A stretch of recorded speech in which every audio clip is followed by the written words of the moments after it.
horornya tuh mungkin kalau tadi teman-teman udah nonton, saya ada horor yang takut banget tapi takut nggak relevan gitu. Kalau ini tuh kayaknya kalau nonton ini tuh pasti deh. Kok ini kayak cerita tante aku ya, atau adik aku, atau siapa, atau pernah baca di mana, karena deket dengan hidup saya gitu, dengan hidup masing-masing. Kayak saya pas baca naskahnya, kok ini kayak cerita adik aku ya, adik aku dulu pernah cerita temennya hilang di tepi sungai terus balik lagi. Nah yang balik lagi itu siapa ya, yang kayak gitu itu kan kayak deket dengan hidup kita. Nah apalagi di sini sedih banget. Saya jadi seorang ibu yang kehilangan anak, yang akhirnya anaknya balik lagi, dan disitulah masalahnya. Ada cerita mistis saat syuting? Jujur ketika saat syuting, karena dari tim produksi juga sangat menghormati tempat di mana kita syuting ya. Jadi memang sebelum syuting pasti kan tempatnya dibersihkan secara yang terlihat dan tidak terlihat. Dan walaupun itu rumahnya udah 12 tahun nggak dipakai, tapi maksudnya nggak ada yang sembrono gitu.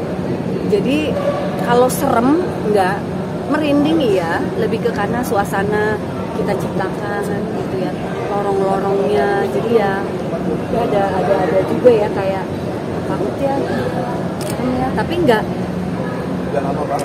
yang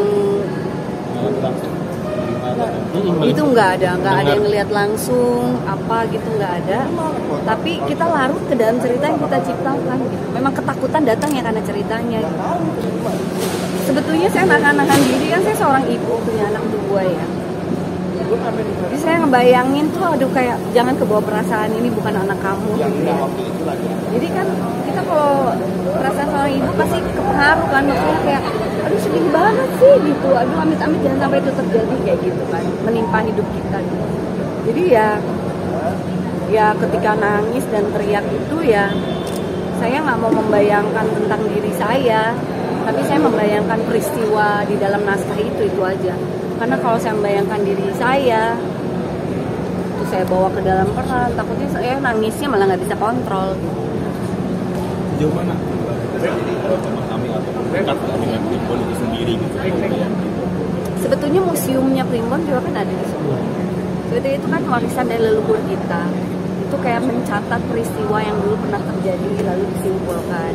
Dan menurut saya tuh catatan-catatan tentang apa yang terlihat dan tidak terlihat, rahasia-rahasia alam, itu adalah warisan leluhur kita yang sebetulnya kalau memang masuk akal, atau kalaupun nggak masuk akal, karena di hati kita diikutin juga nggak ada salahnya, bahkan mungkin baik untuk kita, karena itu merupakan kayak wejangan gitu kan, kayak wejangan. Jadi sebenarnya itu ada kekayaan leluhur yang luar biasa, maha hebatnya sih. Cuman kan kadang-kadang apa ya, pemaksudannya jadi buruk, jadi dianggap tidak buruk. Cuman nggak bisa dipungkiri kan, apa yang terlihat dan nggak terlihat itu tuh di semua kitab, di semua wejangan tuh selalu ada dan diceritakan. Jadi memang ada di sekitar kita.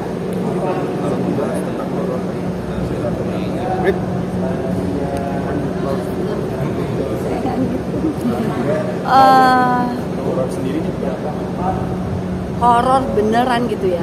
Ini mungkin yang pertama. Dulu sekali sekitar 20 tahun lalu pernah terlibat, tapi ya horor-hororan gitulah ya. Maksudnya enggak ya cuma buat lebih sekedar untuk kayak nakut-nakutin aja gitu.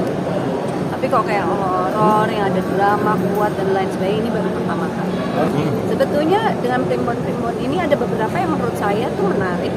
Disebabkan itu kan kayak wejangan ya. Kayak orang zaman dulu itu mencatat misalnya perubahan cuaca, sandikala, mereka kan leluhur kita tuh jenius banget ya, dia mencatat reaksi-reaksi semesta, reaksi apa yang di sekitar manusia, ada yang begini gitu, lalu dicatat. Dan memang kalau ada juga yang relevan untuk zaman sekarang, menurut saya nggak apa-apa, malah bagus juga kan, ada yang ngingetin misalnya ketika purnama tidak boleh begini disebabkan bla bla bla misalnya, nggak boleh keluar, nggak boleh apa. Tapi kan sebetulnya secara penelitian misalnya ada yang memang mengatakan ketika purnama itu air aja tuh bergejolak naik ke atas, berarti kan secara apa ya, ada perubahan di alam semesta ini yang memang masuk akal. Menurut saya juga bagus banget.